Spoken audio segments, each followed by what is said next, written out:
হায় রে দিদিমণি, চাবুক মেরে কি আর বেটা ছেলে জব্দ করা যায়? ওদের একটু একটু করে সইয়ে সইয়ে জ্বালিয়ে পুড়ে মারতে হয়, পেঁচিয়ে পেঁচিয়ে কাটতে হয়। বেটা ছেলে ঢিট করবার দাবাই হলো আলাদা। নমস্কার বন্ধুরা, রাজেশ এন্টারটেনমেন্টে আপনাদের সকলকে স্বাগত। আজকে আমরা আবারও পরশুরামের একটা দুর্দান্ত হাসির গল্প শুনব। গল্পটা ভালো লাগলে অবশ্যই লাইক করবেন এবং সাবস্ক্রাইবের যে লাল বাটন আছে ওখানে ক্লিক করে আমাদের আরও গল্প শুনতে পারবেন। চলুন আজকে শুনি পরশুরামের হাসির গল্প, জয়হরির জেব্রা। এই আখ্যানের নায়ক জয়হরি হাজরা, নায়িকা বেতসী চাকলাদার, উপনায়ক উপনায়িকা গুটিকতক জন্তু, যথা একটি বিলাতি কুত্তা, একটি দেশি কুত্তি, একটি আরবি ঘোড়া এবং একটি ভারতীয় জেব্রা। লেডিজ ফার্স্ট এই আধুনিক নীতি অনুসারে প্রথমে বেতসীর পরিচয় দেব, তারপর জয়হরির কথা বলব। জন্তুদের অবতারণা যথাস্থানে করলেই চলবে। বেতসী বিলাতে জন্মেছিল রানী দ্বিতীয় এলিজাবেথের 5 বছর পরে। তার বাবা ব্রিটিশ ভক্ত ছিলেন, সেজন্য মেয়ের নাম এলিজাবেথ রেখেছিলেন, সংক্ষেপে বেটসি। কিন্তু সে নাম পরে বদলানো হলো। ভারতবর্ষে ফেরার সময় জাহাজে একজন ইংরেজ স্ত্রীলোক বেটসির মাকে ডার্টি নিগার বলেছিল। তাতেই রেগে গিয়ে তিনি তখনই মেয়ের বেটসি নাম বদলে বেতসী করলেন। বেতসীর বাবা প্রতাপ চাকলাদার ধনীর সন্তান। এদেশে শিক্ষা সমাপ্ত করে সস্ত্রীক বিলাত গিয়েছিলেন এবং সেখানে 5-6 বছর বাস করে কৃষি ও পশুপালন শিখেছিলেন। ফিরে এসে উলুবেড়ের কাছে তার পৈতৃক জমিদারি হোকলা বেড়েতে 300 বিঘা জমির উপর ফুল, ফল, বাঁধাকপি, ফুলকপি, বিট, গাজর, টমেটো ইত্যাদি বাগান এবং বিস্তর গরু রেখে ডেয়ারি ফার্ম করলেন। তাছাড়া ভেড়া, ছাগল, শুয়োর, মুরগি, হাঁস পুষে তারও ব্যবসা চালাতে লাগলেন। একটি উত্তম বাগান বাড়ি বানিয়ে সপরিবারে সেখানে বাস করতেন। মাঝে মাঝে কলকাতায় যেতেন। 17 বৎসর পরে ব্যবসা ভালোই চলল, লাভও প্রচুর হতে লাগলো। তারপর প্রতাপ চাকলাদার মারা গেলেন। বেতসীর মা অতসী মুশকিলে পড়লেন। স্বামীর হাতে গড়া অত বড় ব্যবসাটি চালাবার ভার কাকে দেবেন? তার ছেলে নেই, একমাত্র সন্তান বেতসী। নায়েব হরকালী মাইতি কাজের লোক বটে, কিন্তু অত্যন্ত বুড়ো হয়েছেন, তার উপর নির্ভর করা চলে না। স্থির করলেন সব বেচে দিয়ে কলকাতায় চলে যাবেন। কিন্তু বেতসী বলল, কিছু ভেবো না মা, আমি চালাবো, বাবার কাছে সব শিখেছি। অতসী ভরসা পেলেন না। তবু মেয়ের জেদ দেখে ভাবলেন 2 বছর দেখাই যাক না, তারপর না হয় বেঁচে ফেলা যাবে। একটু উপযুক্ত জামাই যদি পাওয়া যায় তবে তার কোনো ভাবনা থাকে না। কিন্তু মেয়েটা যে বেয়ারা, এত বয়সেও তার কাণ্ডজ্ঞান হলো না। অতসী উঠে পড়ে জামাইয়ের খোঁজ করতে লাগলেন। মেয়েকে নিয়ে ঘন ঘন কলকাতায় গেলেন, পার্টি দিলেন, বহু পরিবারের সঙ্গে মিশলেন, বাছা বাছা পাত্রদের ভোগলা বাড়িতে নিমন্ত্রণ করে আনলেন। কিন্তু কিছুরই ফল হলো না। প্রতাপ চাকলাদারের সম্পত্তির লোভে অনেক সুপাত্র আর কুপাত্র এগিয়ে এসেছিল, কিন্তু বেতসীর সঙ্গে 2 দিন মেশার পরেই সরে পড়ল। তার গড়ন ভালো, রং বড় ফর্সা, কিন্তু মুখে লাবণ্যের অভাব আছে। সে মেমের মতন ব্রিচেস পরে ঘোড়ায় চড়ে আর 300 বিঘা ফার্ম পরিদর্শন করে, কর্মচারীদের উপর হুকুম চালায়, শাসনও করে। তার উপর তার রূপ চিত্তাকর্ষক নয়, মেজাজও উগ্র। সেজন্য তার মায়ের সব চেষ্টা ব্যর্থ হলো। বেতসী বলল, তোমার জামাই না জুটলো তো বড় বয়েই গেল। আমি কারোর তোয়াক্কা রাখি না, বাবার ফার্ম একাই চালাবো। কিন্তু অতসী দেখলেন ফার্মের আয় আগের মতন হচ্ছে না। বেতসী তার মাকে আশ্বাস দিলে, কোনো ভয় নেই, 2 দিন পরে সব ঠিক হয়ে যাবে। জয়হরি হাজরা নামটি সে কেলে, কিন্তু সেজন্য তার বাপ মাকে দায়ী করা যায় না। তার হরিভক্ত ঠাকুরদাই ওই নাম রেখেছিলেন। জয়হরি মধ্যবিত্ত গৃহস্থের সন্তান, লেখাপড়ায় খুব ভালো। একটা স্কলারশিপ জোগাড় করে বিলাত গিয়েছিল। সুতো আর কাপড় রাঙানো শিখে 3 বছর পরে ফিরে এলো। এসেই আমেদাবাদের একটি বড় মিলে তার চাকরি জুটে গেল। 2 বছর পরে তা ছেড়ে দিয়ে নিজেই একটা ব্লিচিং অ্যান্ড ডাইং ফ্যাক্টরি খুললেন। সে কারখানা খুব ভালোই চলছিল, লাভও বেশ হচ্ছিল। তারপর একটা দুর্ঘটনা হলো। জয়হরির শিকারের শখ ছিল। গন্ডাল স্টেটের জঙ্গলে একটা বুনো শুয়োরের আক্রমণে তার পা জখম হলো। ঘা সারলো, কিন্তু জয়হরি একটু খোঁড়া হয়ে গেল। হাঁটবার সময় তাকে লাঠিতে ভর দিতে হয়। এর কিছু আগে তার বাপ মা মারা গিয়েছিল। সে তার কারখানা ভালো দামে বেচে দিয়ে প্রতীক পুরনো বাস্তবিটা খাগড়াডাঙ্গায় চলে এলো।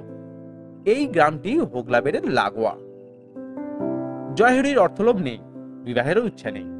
সে হিসাব করে দেখেছে তার যা পুঁজি আছে তাতে স্বচ্ছন্দে জীবন কাটিয়ে দিতে পারবে, কিন্তু যে বিদ্যা সে শিখেছে তার চর্চা একেবারে ছাড়তে পারল না। খাগড়াডাঙ্গার পুরনো ছোট বাড়িটা মেরামত করে বাসের উপযুক্ত করে নিল এবং সেখানেই নানা রকম পরীক্ষা করে শখ মেটাতে লাগলো। কিন্তু সুতো আর কাপড় চোবানো নয়, জীবন্ত জন্তুর গায়ে রং ধরানো। জয়হরির জমির এদিকে ডিস্ট্রিক্ট বোর্ডের রাস্তা, তার 3 দিকে ধান ক্ষেত। রাস্তার দিকে যে কাঁটা তারের বেড়া লাগিয়েছে তার সব দিকে ফণি মনসা আর ভ্যালেন্টা ইত্যাদি পুরনো বেড়াই আছে। তার বাড়ির সামনে এখন আর জঙ্গল নেই, সুন্দর একটি মাঠ হয়েছে। তার মাঝে মাঝে কয়েকটি গাছ আছে। বাড়ির পিছনের দিকে গোটা কতক চালাঘর উঠেছে, তাতে তার পোষা জন্তু আর কয়েকজন চাকর থাকে। জয়হরি এখানে আসার কয়েক মাস পরেই দেখা গেল তার বাড়ির সামনেই মাঠে হরেক রকম অদ্ভুত জানোয়ার চড়ে বেড়াচ্ছে। আশপাশের গ্রাম থেকে বহু লোক এসে দেখে যেতে লাগলো। বেতসির কাছে খবর পৌঁছলো, খাগড়াডাঙ্গায় একজন খোঁড়া বাবু আজব চিড়িয়াখানা বানিয়েছে, পয়সা লাগে না, কলকাতা থেকেও লোক দেখতে আসছে। বেতসির একটু রাগ হলো। চাকলাদার বংশ, এই অঞ্চলের সবচেয়ে মান্যগণ্য জমিদার, একজন বাইরের লোক এসে চিড়িয়াখানা বানিয়েছে, অথচ সেখানে একবার পায়ের ধুলো দেওয়ার জন্য বেতসি আর তার মাকে অনুরোধ করা হয়নি কেন? বেতসি শুনেছে লোকটার নাম জয়হরি হলেও সে নাকি বিলাত ফেরত, সুতরাং তাকে অবজ্ঞা করে উড়িয়ে দিতে পারল না। কৌতূহল দমন করতে না পেরে একদিন সকালবেলা সে তার প্রকাণ্ড কুকুর প্রিন্সকে সঙ্গে নিয়ে জয়হরির জন্তুর বাগান দেখতে গেল। তারের বেড়ার ফটকের কাছে দাঁড়িয়ে বেতসি অবাক হয়ে দেখতে লাগলো 3টে নীল রঙের ভেড়া চড়ে বেড়াচ্ছে। একটা সবুজ মেনি বেড়ালের কাছে 4টে বেগুনি বাচ্চা লাফালাফি করছে।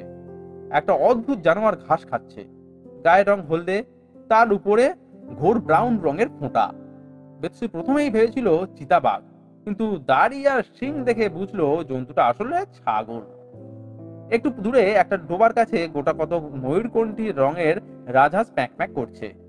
বাড়ির ছাদ থেকে হঠাৎ এক ঝাঁক লাল, নারঙ্গি, হলদে, সবুজ, নীল, বেগুনি রঙের পায়রা উড়ে চক্কর দিতে লাগলো, যেন কেউ রামধনু কুচকুচো করে আকাশে ছড়িয়ে দিয়েছে। বেতসি উপর দিকে চেয়ে দেখছিল। এমন সময় তার কানে এলো, নমস্কার, দয়া করে ভিতরে আসবেন কি? বেতসি মাথায় নামিয়ে দেখলো একজন সুদর্শন যুবা বেড়ার ফাটক খুলে দাঁড়িয়ে আছে, পরনে পাজামা আর পাঞ্জাবি, হাতে একটা মোটা লাঠি। প্রতি নমস্কার করে বেতসি বলল, আপনি জয়হরি বাবু? আমার কুকুর নিয়ে ভেতরে যেতে পারি কি? থ্যাঙ্কস। বেড়ার ভিতরের মাঠে এসে বেতসি বলল, অদ্ভুত সব জানোয়ার বানিয়েছেন, এর উদ্দেশ্য কিছু আছে না শুধুই ছেলে খেলা? জয়হরি সহাস্যে বলল, আর মাত্রই ছেলে খেলা, আমি এক নতুন রকমের আর্টের চর্চা করছি। লোকে কাগজ আর ক্যানভিসের উপর আঁকে, কাদা পাথর ধাতুর মূর্তি গড়ে, আমি তা না করে জীবন্ত প্রাণীর উপর রং লাগাচ্ছি। আমার মিডিয়াম আর টেকনিক একেবারেই নতুন। নীল ভেড়া, সবুজ বেড়াল, ছাগলের গায়ে বাঘের ছাপ, একে আর্ট বলতে চান নাকি? আগে হ্যাঁ, প্রকৃতির অন্ধ অনুকরণ হলো নিকৃষ্ট আর্ট। যা আছে তার বৈচিত্র্য সাধন এবং তাকে আরো মনোরম করাই হলো শ্রেষ্ঠ আর্ট। সুকুমার রায় লিখেছেন, লাল গানে নীল সুর, হাসি হাসি গন্ধ। কথাটা ঠাট্টা হলেও আর্টের মূল সূত্রই এতেই আছে। আমি তো মনে করি না। শুনেছি আপনি সুতো আর জামা কাপড় রাঙানো শিখে এসেছেন। এখানে সময় নষ্ট না করে কোনো মিলের চাকরি নেন না কেন? জানোয়ারের গায়ের রং লাগানো একটা বদ খেয়াল ছাড়া কিছুই না। সকলের দৃষ্টিতে বদখেয়াল নয়। আমাদের কলমিস্ত্রি রং বাহাদুর নানাত আমার কাজ দেখে খুব তারিফ করেছেন, বলেছেন সোভিয়েত সরকারকে 108টি লাল ঘুঘু উপহার পাঠালে বড় ভালো হয়। তিনি নেহেরুজির সঙ্গে এ সম্বন্ধে পরামর্শ করবেন। এই সময় বেতসির পিছন দিকে এমন একটা ব্যাপার ঘটলো যার ফল সুদূর প্রসারী। একটি গোলাপি রঙের দেশি কুকুর জয়হরির কাছে আসছিল। তাকে দেখেই বোঝা যায় মাসখানেক আগে তার বাচ্চা হয়েছে। বেতসির বিলাতি কুকুর প্রিন্স তাকে দেখে মুগ্ধ হয়ে গেল। সে বিস্তর স্বদেশী আর ভারতীয় কুকুরই দেখেছে, কিন্তু এমন পদ্মকড়ক বর্ণা শার্মেই পূর্বে তার নজরে পড়েনি। প্রিন্স বার কতক সেই গোলাপি কুত্তিকে প্রদক্ষিণ করে তার গা শুকলো, তারপর আর একটু ঘনিষ্ঠ হওয়ার চেষ্টা করলো। তখন গোলাপি হঠাৎ খ্যাক করে প্রিন্সের পায়ে কামড়ে দিয়ে পালিয়ে গেল। কেউ কেউ করতে করতে প্রিন্স বেতসির কাছে এলো। অগ্নিমূর্তি হয়ে বেতসি বলল, এ কি, আপনার নেড়ি কুত্তি আমার প্রিন্সকে কামড়ে দিল আর আপনি চুপ করে রইলেন? জয়হরি বলল, আপনি ভয় পাবেন না, আমার কুকুরটার শরীরে কোনো রোগ নেই। কুকুররা এমন কামড়াকামড়ি করে থাকে, তাতে ক্ষতি হয় না। আপনি অনুমতি দেন তো আপনার কুকুরের পায়ে একটু টিংচার আয়োডিন লাগিয়ে দিতে পারি। আপনার হাতুড়ে চিকিৎসা আমি চাই না। কেন আপনার কুকুরকে রুখতে পারলেন না? কত বড় বংশে আমার এই অ্যালসেসানের জন্ম তা জানেন? প্রিন্সের বাপ ফ্রেডেরিক দি গ্রেট, মা মারাইয়া তেরেজা। আপনার নেড়ি কুত্তি একে কামড়াবে আর আপনি হাঁ করে দেখবেন? হঠাৎ হয়ে গেল, আগে টের পেলে আমি বাধা দিতাম, কিন্তু আসল দোষী আপনার কুকুর। ও কেন নেড়ি কুত্তির কাছে গেল? উচ্চ কুলোদ্ভব হলেও আপনার প্রিন্সের নজর ছোট। অনেক বোকা লোক পেন্ট করা মেয়ে দেখলে ভুলে যায়।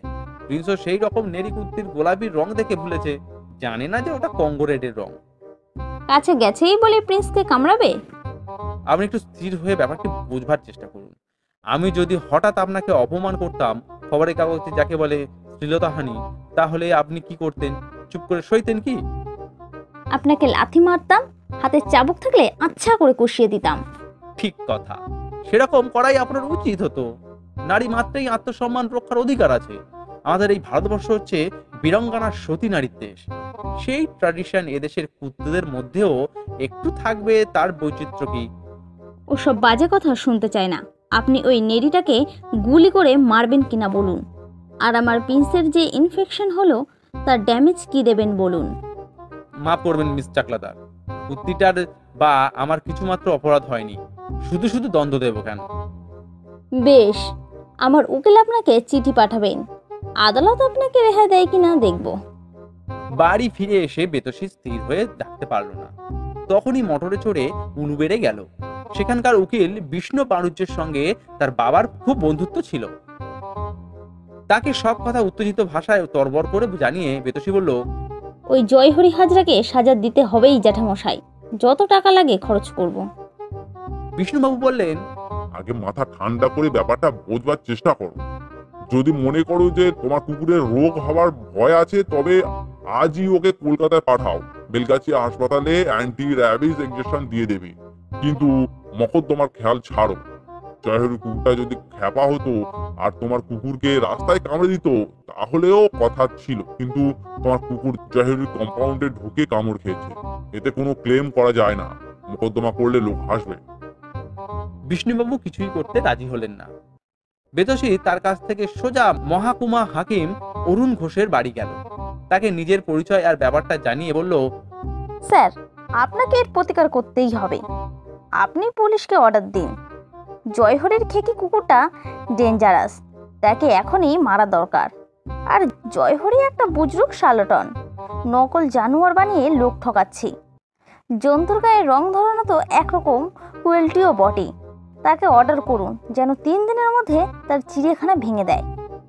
অরুণ ঘোষ একটু হেসে বললেন, আমি পুলিশকে বলে দিচ্ছি যেন জয়হরি বাবুর কুকুরটার খবর রোজ নেওয়া হয়। হাইড্রোফোবিয়ার লক্ষণ দেখলে অবশ্যই তাকে মেরে ফেলা হবে। কিন্তু জয়হরি বাবু যা করছেন তাতে তো বেআইনি নয়, সাধারণের অনিষ্টকরও নয়। তাকে তো আমি জব্দ করতে পারি না মিস চাকলাদার। বেতসী অত্যন্ত রেগে গিয়ে হতাশ হয়ে বাড়ি ফিরে এলো। অনেকক্ষণ ভেবে ঠিক করলো সে নিজেই জয়হরিকে সাজা দেবে। আগে একটা আলটিমেটাম দেবে, তা যদি না শোনে তবে মার লাগাবে। লোকটা খোঁড়া, বেশি মারা ঠিক হবে না, এক ঘা চাবুক লাগালেই যথেষ্ট। জনকতক লোক যাতে জয়হরির নিগ্রহ দেখে, লোকে জানুক যে বেতসী চাকলাদার নিজেই বজ্জাতকে শাসন করতে পারে। বেতসী তার ধোবা নিমাই দাস আর সর্দার মালি গগন মণ্ডলকে ডেকে আনিয়ে বলল, ওহে, কাল সকাল 8টার সময় তোমরা জয়হরি হাজরা চিড়িয়াখানার সামনে হাজির থেকো। নিমাই বলল, সেখানে গিয়ে কি করতে হবে দিদি সাহেব? কিছু করতে হবে না, শুধু একটা তামাশা দেখবে। যে আগে আর ভাঙে নুটুকেও নিয়ে যাব? গগন মণ্ডল বলল, আর ছেলে দুটোকে নিয়ে যাব দিদি সাহেব। পরদিন সকালবেলা বেতসী তার আরবীয় ঘোড়ায় চড়ে একটা চাবুক হাতে নিয়ে জয়হরির মাঠের সামনে উপস্থিত হলো। নিমাই ধোবা আর গগনমালী তাদের পরিবারবর্গের সঙ্গে আগেই সেখানে হাজির ছিল। জয়হরি বেড়ার ধারে ফটকের কাছে দাঁড়িয়ে তার ভেড়া আর ছাগলের পরস্পর ঢু মারা দেখছিল। বেতসীকে দেখে স্তিমিত মুখে বলল, গুড মর্নিং মিস চাকলাদার, আপনার প্রিন্স ভালো আছে তো? প্রশ্নের উত্তর না দিয়ে বেতসী বলল, আপনার সঙ্গে একটা কথা আছে, একবার বাইরে আসুন। ফটকের বাইরে এসে জয়হরি বলল, হুকুম করুন। ঘোড়ার উপর সোজা হয়ে বসে বেতসী বলল, দেখুন জয়হরি বাবু, আপনাকে একটা আলটিমেটাম দিচ্ছি। কাল আমার সঙ্গে যে ব্যবহার করেছেন তার জন্য দুঃখ প্রকাশ করে ক্ষমা চাইবেন কিনা, আর সেই নেড়ি কুত্তিটাকে গুলি করবেন কিনা, নিতান্ত যদি মায়া হয় তবে গঙ্গার ওপারে বিদায় করবেন কিনা।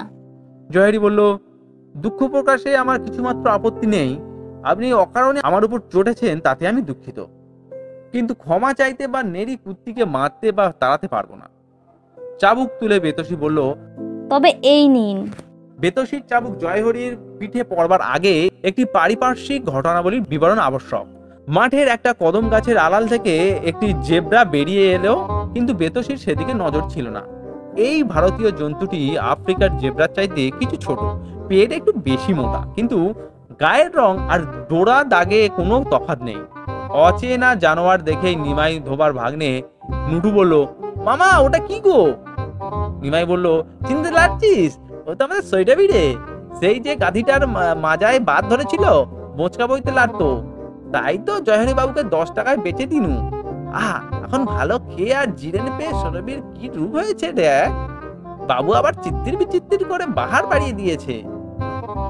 সৌরভী তার পুরনো মনিবকে চিনতে পেরে খুশি হয়ে এগিয়ে আসছিল। বেতসীর চাবুক যখন জয়হরির পিঠে পড়বার উপক্রম করেছে, ঠিক সেই মুহূর্তে সৌরভীর কণ্ঠ থেকে আনন্দধ্বনি নির্গত হলো, ভুচি ভুচি। তার অদ্ভুত রূপ দেখে আর ডাক শুনে বেতসীর ঘোড়ার সামনে দুপা তুলে করে উঠল। বেতসী সামলাতে না পেরে ধূপ করে পড়ে গেল, পড়েই অজ্ঞান। জ্ঞান ফিরে বেতসী দেখলো একটা ছোট গেলাস তার মুখের কাছে ধরে জয়হরি বলছে, এটুকু খেয়ে ফেলুন, ভালো বোধ করবেন। ক্ষীণ স্বরে বেতসী প্রশ্ন করলো, কি ওটা? বিষ নয়, ব্র্যান্ডি, খেলে চাঙ্গা হয়ে উঠবেন।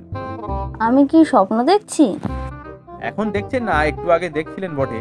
আপনি যেন মহিষাসুর বধের জন্য খাড়া উঠিয়েছেন, কিন্তু আপনার বাহনটি হঠাৎ ভরকে গিয়ে আপনাকে ফেলে দিল। দেখে আপনার একটু চোট লেগেছে। নিমাই আর গগনের বউ ধরাধরি করে আপনাকে আমার বাড়িতে এনে শুয়েছে।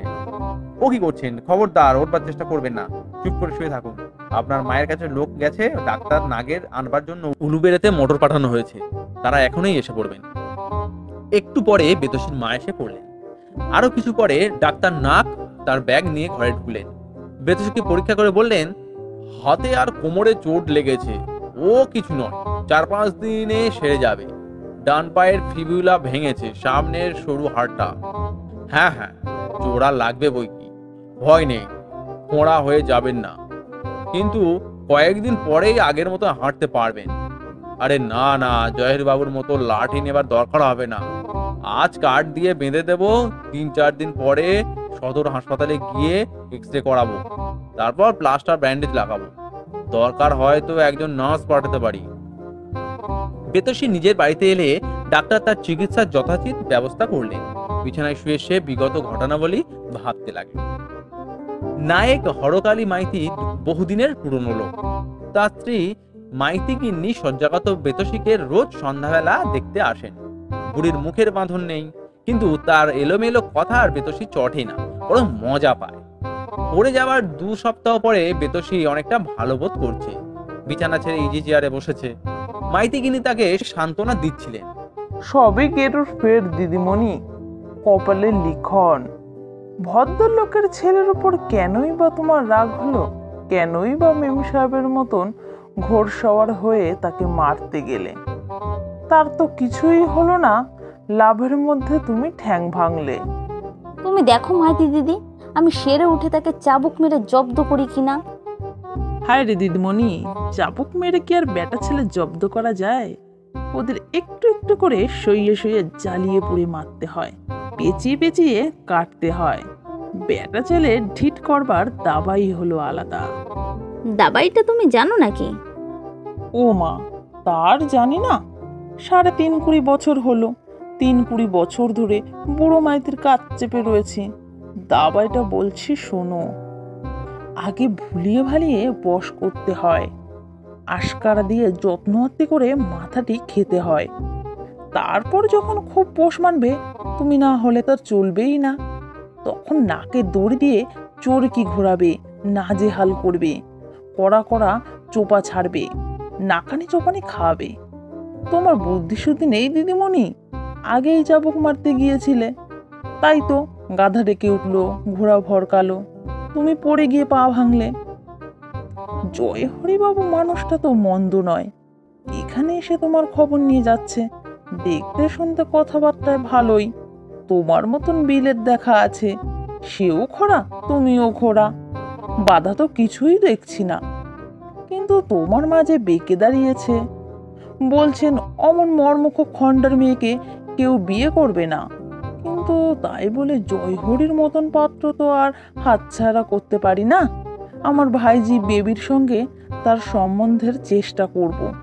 দাদাকে লিখবো বেবিকে যেন এখানে পাঠিয়ে দেন। মাইতি গিন্নি চলে যাবার পরে বেদসির মনে নানা রকম ভাবনার ঠেলাঠেলি করতে লাগলো। সম্মুখ সমরে তার পরাজয় হয়েছে, সে জখম হয়ে বাড়িতে আটকে আছে, ডাক্তারের মতন মিথ্যেবাদী দুটি নেই। এই সেদিন বলল 1 মাস, আবার এখন বলছে 3 মাস। ওদিকে শত্রু হাসছে, আর নেড়ি কুত্তি আর গাধাটাও বোধহয় হাসছে। জয়হরির আস্পর্ধা কম নয়, এখানে এসে খোঁজ নিয়ে মহত্ব দেখাচ্ছে, বেবিকে বিয়ে করবেন। ইস, করলেই হলো। বেতসী শত্রুকে কিছুতেই ছাড় ছাড়া করতে দেবে না, মাইতি বুড়ির দাওয়াই প্রয়োগ করবে। কূট যুদ্ধে শত্রুকে কাবু করে বসে আনতে তো বাহাদুরি আছে। জয়হরি গাদাকে জেব্রা বানিয়েছে, বেতসী কি জয়হরিকে ভেড়া বানাতে পারবে না? সারা রাত তার ঘুম হলো না, মনের মধ্যে যেন ঝড় বইতে লাগলো। সকালে উঠেই বেতসী আর শীতে নিজের মুখখানা একবার দেখে নিল, তারপর মতি স্থির করে শত্রুর প্রতি তার প্রথম বোমা ছাড়লো। জহিরকে 2 লাইন চিঠি লিখে পাঠালো। আপনার কুত্তে আর গাধাটাকে ক্ষমা করলুম, আপনাকেও করলুম, আপনিও আমাকে ক্ষমা করতে পারেন।